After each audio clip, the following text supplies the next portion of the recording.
There is an old saying which goes, "The one convinced against his will is of the same opinion still." You see, it is impossible to teach something to a person who has closed his mind.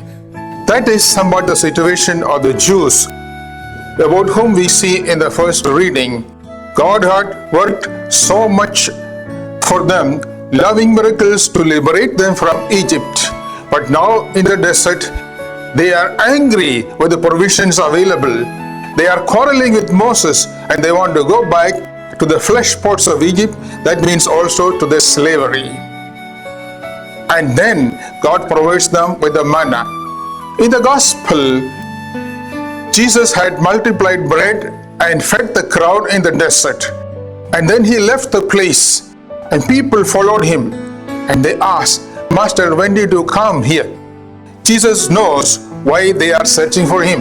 He says, "You have not come to look for me because you found miracles, but because you have eaten your fill of the bread in the desert. Do not seek for the bread that perishes, but seek for the bread that does not perish." Then they ask him, "What should we do in order to be doing the works of God?" And Jesus says, "The works of God is this, that you believe in him whom he has sent." Jesus did not make it clear that he was speaking about himself, but they understood.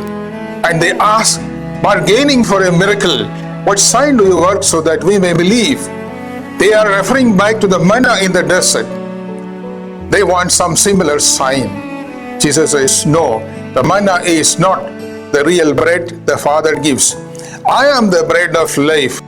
The bread of life is the Father gives goes beyond human meriting. It is not our achievement. It is God's gift which has to be received believingly, lovingly, trustingly, and obediently." Still they fail to understand. Jesus says, "Do not look for the bread that perishes. Look for the bread that does not perish. That is, I am the bread of life. He who comes to me will not hunger anymore and will not thirst anymore." That means he will have a life of fullness and perfection and joy. That's what Jesus promises. And he says, "Believe in him whom he has sent." We believe in Jesus. We are certainly Christians.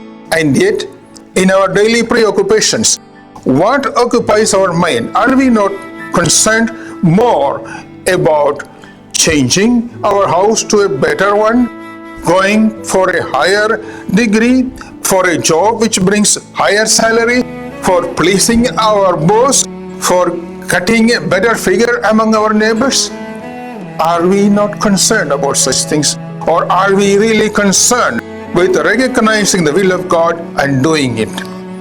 We must really convince ourselves once again that this is the will of God, this is doing the will of God, that is believing in him whom he has sent.